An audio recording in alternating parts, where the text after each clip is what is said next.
दोस्तों, क्या आप जानना चाहते हैं कि क्या कारण था श्री कृष्ण की मृत्यु के पीछे और कैसे खत्म हुआ पूरा यदुवंश? आइए जानते हैं। 18 दिन चल रहे महाभारत के युद्ध में रक्तपात के सिवाय कुछ नहीं हुआ। इस युद्ध में कौरवों के समेत कुल का नाश हो गया। साथ ही पांचों पांडवों को छोड़कर पांडव कुल के अधिकांश लोग मारे गए। लेकिन इस युद्ध के कारण युद्ध के बाद एक और वंश का खात्मा हुआ, वो था यदुवंश का, जो कि श्री कृष्ण का था। आखिर क्यों हुआ था यदुवंश का नाश?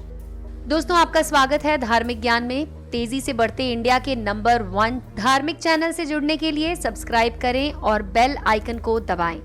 दोस्तों, गांधारी ने दिया था यदुवंश के नाश का श्राप। महाभारत युद्ध की समाप्ति के बाद जब युधिष्ठिर का राज तिलक हो रहा था, तब कौरवों की माता गांधारी ने महाभारत युद्ध के लिए श्री कृष्ण को दोषी ठहराते हुए श्राप दिया। जिस प्रकार कौरवों के वंश का नाश हुआ, ठीक उसी प्रकार यदुवंश का भी नाश होगा। गांधारी के श्राप से विनाश काल आने के कारण श्री कृष्ण द्वारिका लौटकर यदुवंशियों को लेकर प्रयास क्षेत्र में आ गए थे। यदुवंशी अपने साथ अन्न भंडार भी ले आए थे। कृष्ण ने ब्राह्मणों को अन्नदान देकर यदुवंशियों को मृत्यु का इंतजार करने का आदेश दिया। कुछ दिनों बाद महाभारत युद्ध की चर्चा करते हुए सात्यकी और कृतवर्मा में विवाद हो गया। सात्यकी ने गुस्से में आकर कृतवर्मा का सिर काट दिया। उससे उनमें आपसी युद्ध भड़क उठा और वे समूह में विभाजित होकर एक दूसरे का नरसंहार करने लगे। इस लड़ाई में श्री कृष्ण के पुत्र प्रद्युम्न और मित्र सात्यकी के साथ साथ यदुवंशी मारे गए। केवल बभ्रू और दारुक कहीं जाकर बच गए। यदुवंश के नाश के बाद कृष्ण के ज्येष्ठ भाई बलराम समुद्र तट पर बैठ गए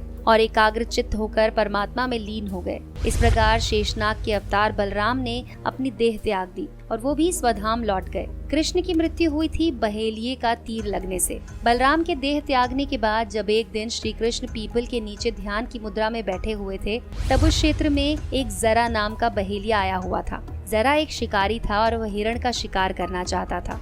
जरा को दूर से हिरण के मुख के समान श्री कृष्ण का तलवा दिखाई दिया। बहेलिये ने बिना कोई सोच विचार किए वहीं से एक तीर छोड़ दिया, जो श्री कृष्ण के तलवे में जाकर लग गया। जब वो पास गया तो उसने देखा कि श्री कृष्ण के पैरों में उसने तीर मार दिया है। इसके बाद उसे बहुत पश्चाताप हुआ और वो क्षमा याचना करने लगा। तब श्री कृष्ण ने बहेलिये से कहा कि जरा तू डर मत, तूने मेरे मन का काम किया है। अब तू मेरी आज्ञा से स्वर्ग लोक प्राप्त करेगा।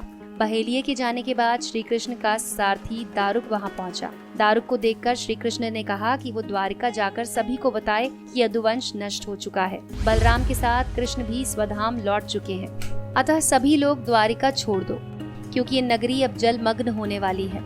मेरी माता, पिता और सभी प्रियजन इंद्रप्रस्थ को चले जाएं। ये संदेश लेकर दारुक वहां से चला गया। इसके बाद उस क्षेत्र में सभी देवता और स्वर्ग की अप्सराएं, यक्ष, किन्नर, गंधर्व आए।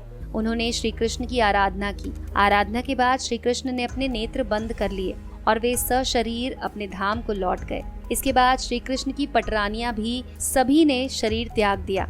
अर्जुन ने यदुवंश के निमित्त पिंडदान और श्राद्ध का संस्कार किया। इन संस्कारों के बाद यदुवंश के बचे हुए लोगों को लेकर अर्जुन इंद्रप्रस्थ लौट आए। श्री कृष्ण के निवास स्थान को छोड़कर शेष द्वारिका समुद्र में डूब गई। श्री कृष्ण के स्वधाम लौटने की सूचना पाकर सभी पांडवों ने भी हिमालय की तरफ यात्रा प्रारंभ कर दी। तो दोस्तों, क्या आप जानते हैं कि ये बहेलिया आखिर कौन था?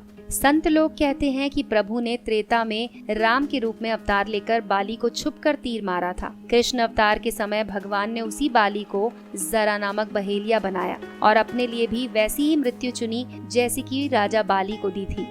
शेयर करें और इम्प्रेस करें अपने दोस्तों को। कल फिर हाजिर होंगे एक नए रोचक वीडियो के साथ। तो दोस्तों, तब तक जुड़े रहें धार्मिक ज्ञान के साथ।